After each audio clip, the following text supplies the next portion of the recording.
Hi, I'm Andrea. I'm Claudia. And this is Judgy Crime Girls. Hello. Hey, we're so glad you're here. Real quick, we just wanted to give a shout out to our subscribers. We had Tara. And Ginger. Thank you. Ginger with an E. We love that. We do. So cute. Thank you very much for your support. We appreciate it. We're glad you're around. Yeah. Thank you so much for joining. It's our anniversary. 3 years. Oh my gosh. Happy anniversary. Happy day, my wife. Oh my gosh. Can you believe it? I sent Andrea a picture from our very, very first episode, which was on March 4th.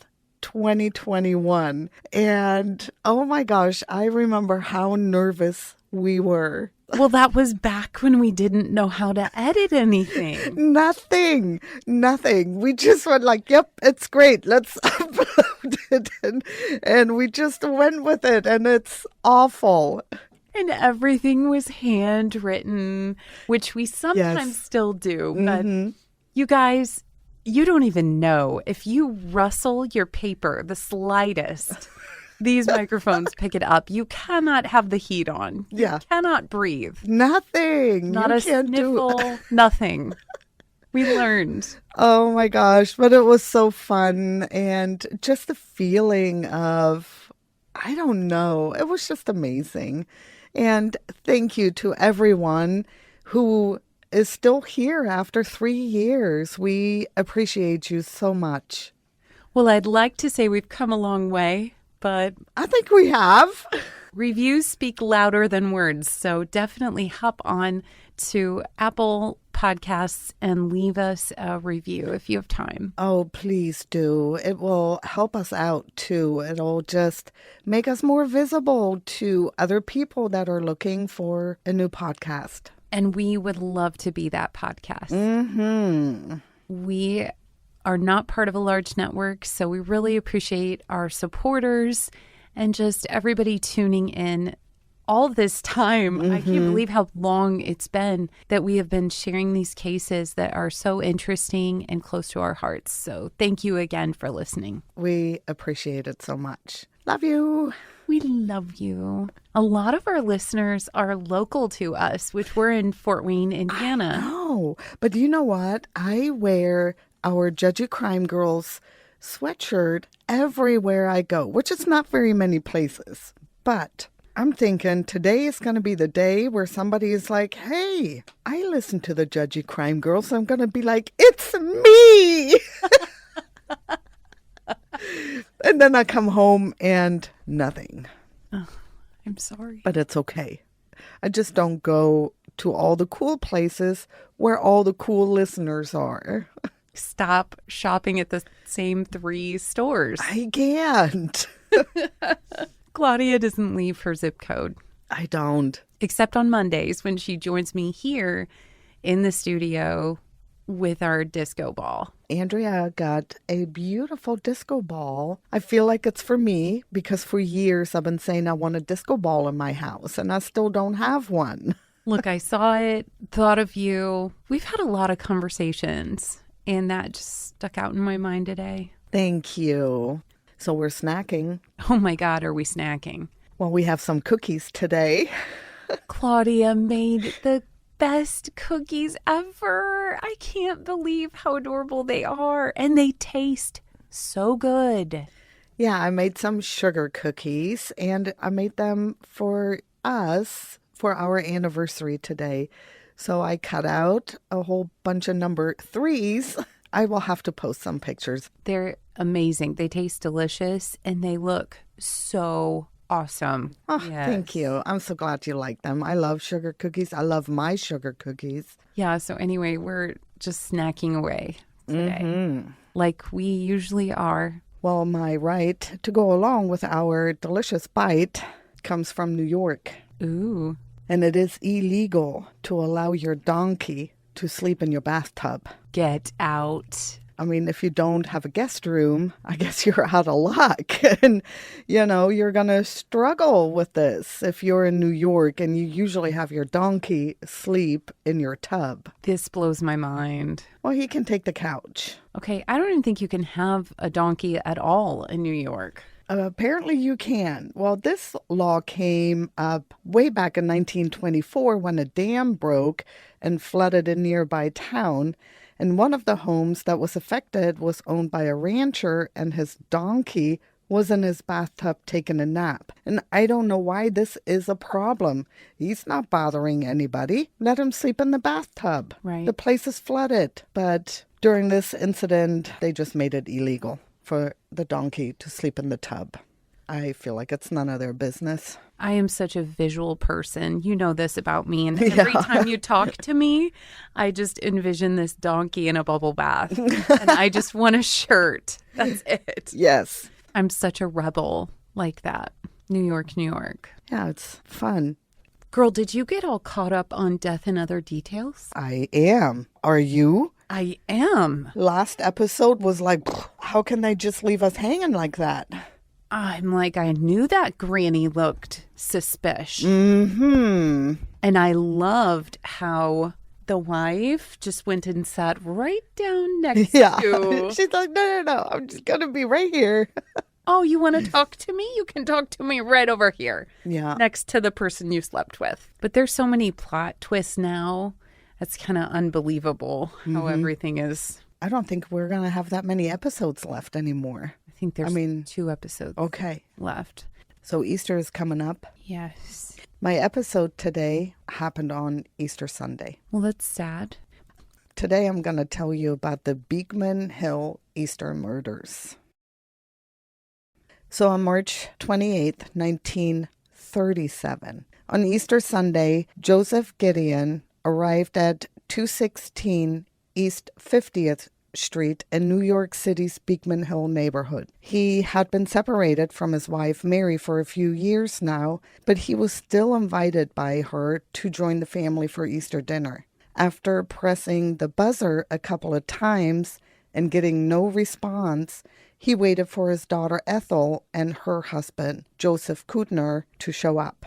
When they did, they tried again to buzz up, but still got no answer. And together they found the building superintendent and went upstairs. So when they get upstairs, to their surprise, the door to the 4th floor apartment was slightly open. Initially, everything seemed normal, as no one was found in the living room, bathroom, or kitchen. But then Joseph went into his wife's bedroom, which was also empty, and since Mary, his wife, had sublet 2 bedrooms to tenants, they checked the room of the first boarder, a professional model named Lucy Blacko. Upon opening the door, Joseph found the lifeless nude body of his 20-year-old daughter, Veronica, who they affectionately called Ronnie, and she had been strangled to death. They then checked the last bedroom in the house, which had been sublet to a 35-year-old man named Frank Byrnes, and he too was dead, brutally stabbed 11 times. However, Mary was nowhere to be found, and they originally thought maybe she got out and she's hiding somewhere. Yeah. So when police got there, they quickly evaluated the scene, looked around. Mary had a little dog, a little Pekingese, Tushy, and Tushy was barking, yipping, and hiding under the bed where Ronnie's body was found. Then suddenly the dog darted out, nipped at one of the detectives before running back under the bed. And that's when Joseph Gedeon got down on his knees to get the dog, and he found the body of his wife. The 54-year-old Mary had also been strangled. Oh, how sad to have hope and then find her like that. Yeah. All of them.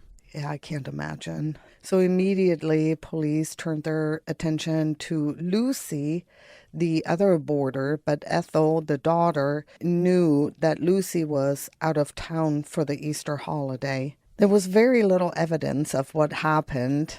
Ronnie had some bruises on her neck, her hair was partly in curlers, which indicated that she was maybe interrupted while getting ready for bed in the bathroom. There were still curlers left on the edge of the sink. A neighbor said that she heard a scream about 1 a.m., which police concluded was the time that Mary was killed. They figured that the murderer then went to Frank Byrnes' room, where the coroner determined that the fatal blow came from a very thin, sharp instrument, something like an icepick, that had been pushed through his ear canal and into his brain. Oh, my God. Now, Byrnes was deaf in one ear and had just lost his job as a waiter because of his hearing.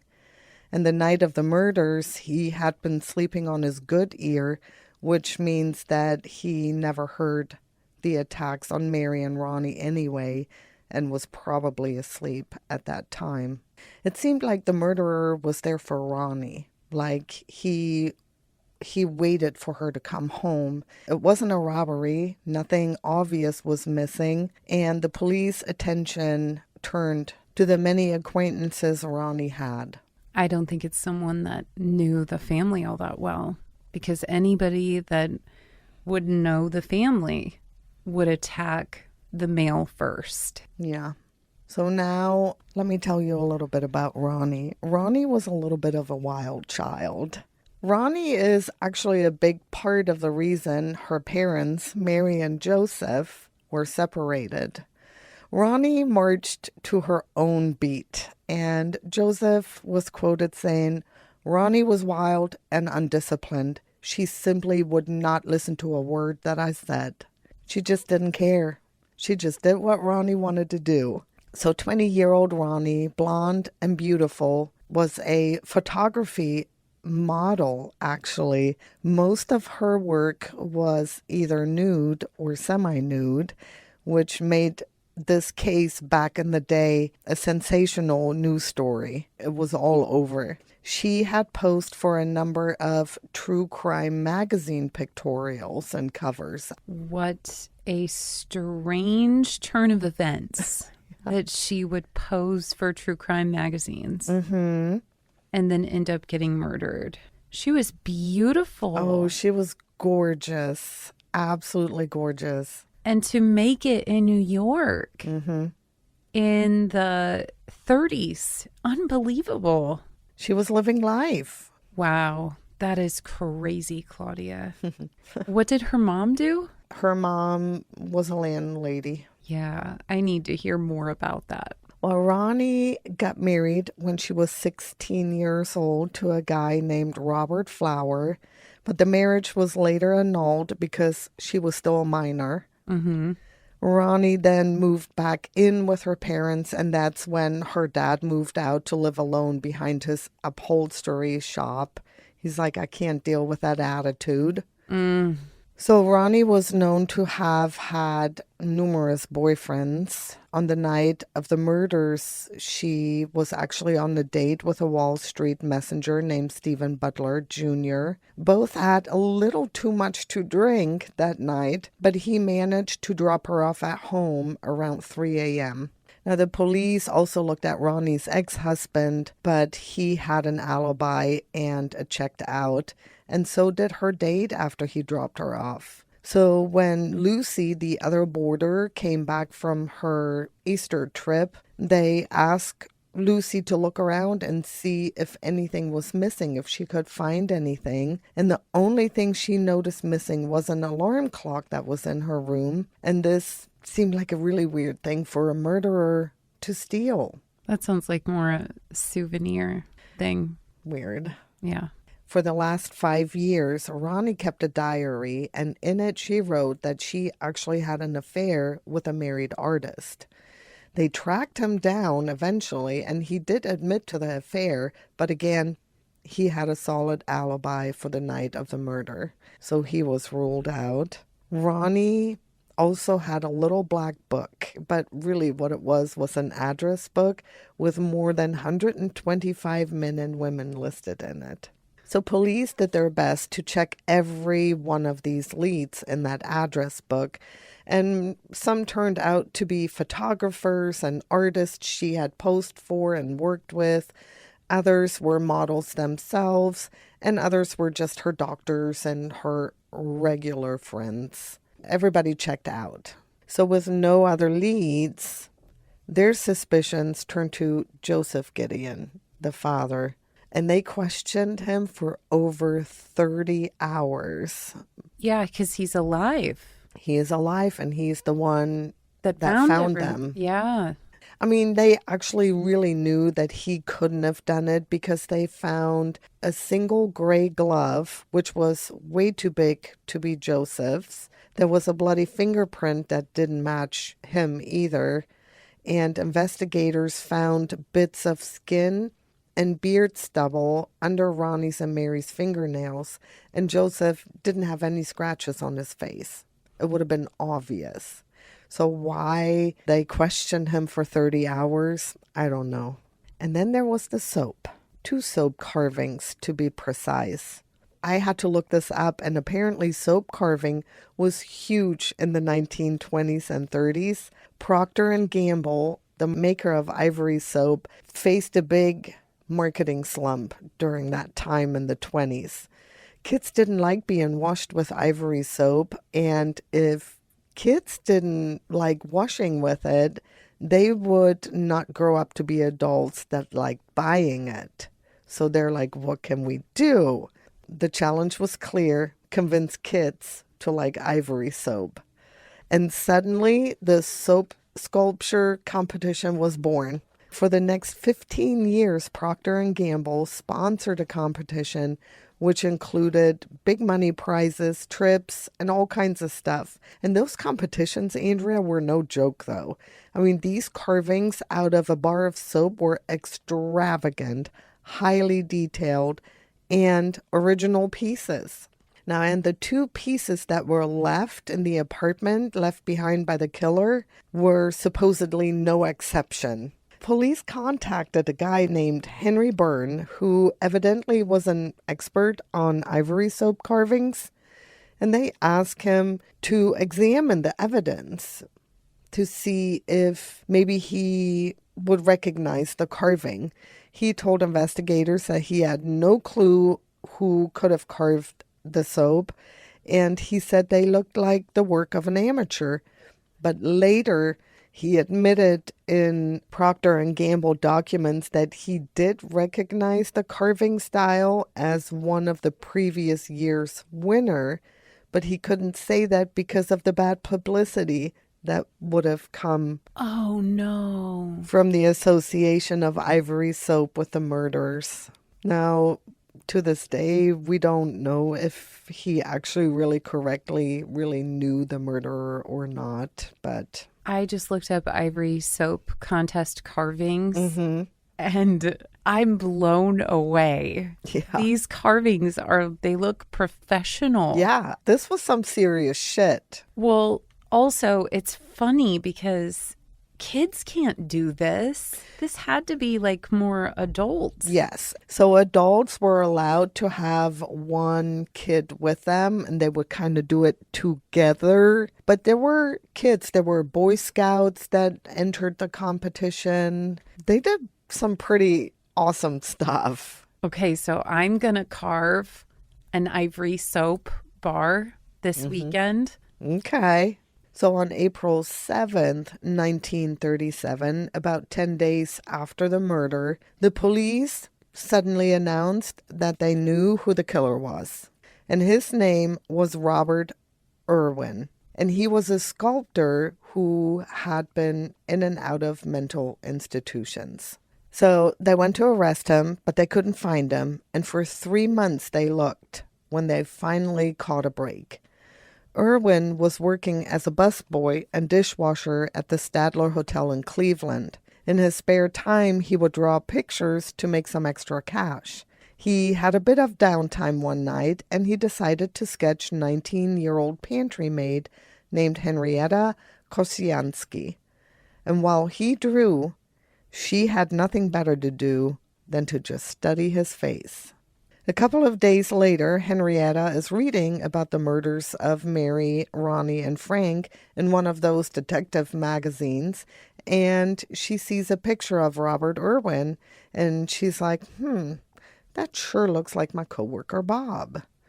So when she asked him what his last name was, he said Murray. And he said he never heard of Robert Irwin before. What a coincidence. So when Henrietta was out of sight, he just hightailed out of there. And he ended up going to Chicago, and he knew it was only a matter of time before the police would catch up to him. So he first called the Chicago Tribune and offered his confession and surrender, but they thought he was a fake and a kook, and they turned him down. He then called the Herald and Examiner, and all that he asked for in return was $5,000, a white linen suit, and a Panama hat. Okay, Colonel Sanders.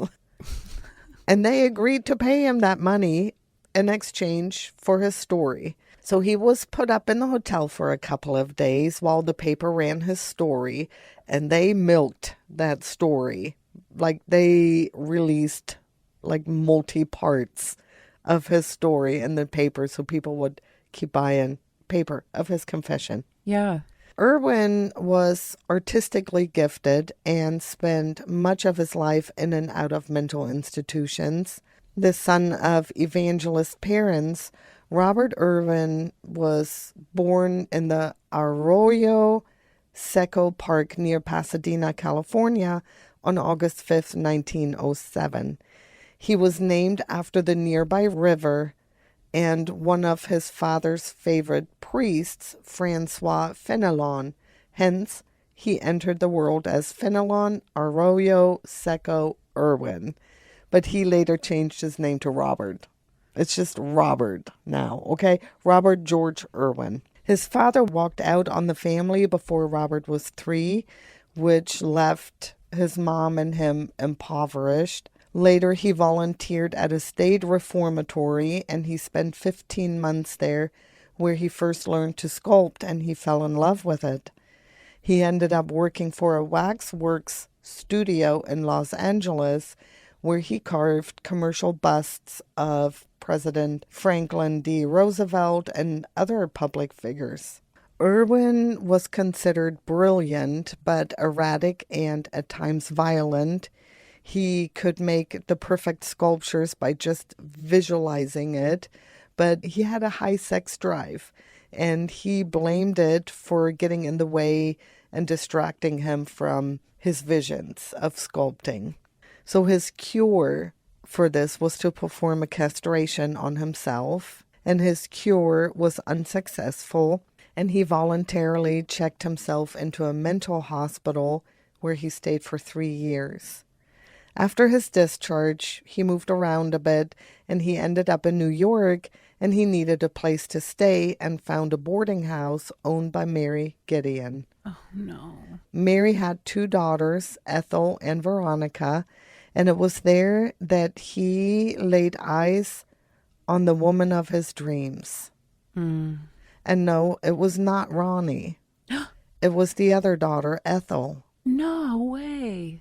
While living there, Irwin had become infatuated, obsessed really, with Ethel, but his love for her was not returned. Ethel was already engaged to be married, and she told him that. Now, the problem with his sex drive had returned, and he blamed Ethel for that.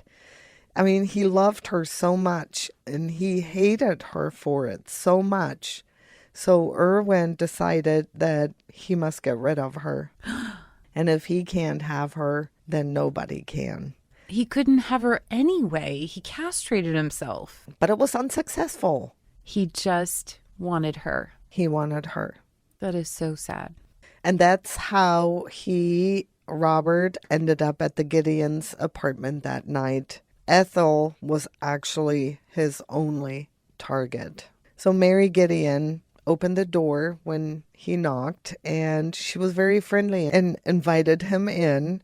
She even introduced Irwin to her new boarder, Frank Byrnes, Then Bob waited and waited and waited for Ethel to come home. And that is when he started questioning Mary.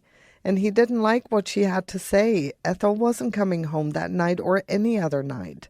She had gotten married since then, and she lived with her husband. And they started to argue, so Mary asked Irwin to leave, and he wouldn't. They argued some more, and he grabbed her by the throat, and she put up quite a struggle, causing bloody scratches on his face. And then he shoved her dead body under the bed. So next, Ronnie came home and spent what seemed like forever in the bathroom because she had to put rollers in. He later said that killing Ronnie was not his intention. When she came out of the bathroom, he whacked her over the head several times with a bar of soap that was wrapped in cloth. But that didn't knock her out, so Irwin grabbed her by the throat and he strangled her. And then he was like, oh shoot, there's this dude here. He would remember that I was here. Right. So he walked into the bedroom and hit Frank with the ice pick that he brought along to kill Ethel with. And the reason he picked out a pick was because it would leave like a small wound and be quick, but it wouldn't destroy her beauty. Oh my God. That is so sick. Yeah. So he then cleaned up and he searched the apartment for things to remind him of Ethel. And all he could find was an alarm clock and a picture. Remember, the roommate said the alarm clock was missing. Right. And that room she rented used to be Ethel's when she still lived in the house. And that was her alarm clock. Oh, no. Okay. That makes sense now. Mm-hmm. Wow. Well, and you did say it was a souvenir. Yep. So after the confession was published, he was then sent to the New York City police, where he was arrested for the triple murders. The judge sentenced him to 139 years to life in prison, 99 years for murdering Frank, 20 years for murdering Mary, and 20 for murdering Ronnie. He was then sent to Sing Sing prison for a psychological evaluation, where prison doctors ruled him very definitely insane. On December 10th, 1938, he arrived at Danmora State Hospital, where he died of cancer in 1975 at the age of 67. Now, one good thing came out of all of this, if you will. The case focused attention on New York's exclusion of women in first-degree murder cases. And the day before the trial began, the jury was selected, and none of the 841 names of potential candidates was a woman. And people didn't like that very much. And one day later, the court began to put women on the jury lists in such cases. Well, good. Yeah. They're like, we can be the judge of this. Wow, that case had a lot of very interesting points. Very freaky. One of which being the confession. What a weird way to confess. You don't go to the police, you go to the papers. Right. This case is also known as the Mad Sculptor, the Ivory Soap murders. Very interesting. And, I've been to wax museums and I've always wondered, wow, the talent. Mm-hmm. Who does this? Yeah. And now I know. But, yeah, they are fascinating. Yeah, that's real talent right there. Unbelievable. That's so scary to know that someone has latched onto you like that and you're already married. Right. Moved on. It was crazy. That is crazy. What an interesting case. Well, thank you so much. And thank you so much, everybody, for listening. Yes, thank you for listening. Thanks for tuning in. We hope you'll join us for Judgy After Dark every single Friday. It's ad-free, and you can join us as a supporter. Yeah, make sure, if you are not, follow us on all of our socials. Well, here's cheers to 3 years and many more. Keep listening. Keep staying sassy. and Judgy. And stay tuned in with the Judgy Crime Girls. We love you so much. Okay, bye. Bye.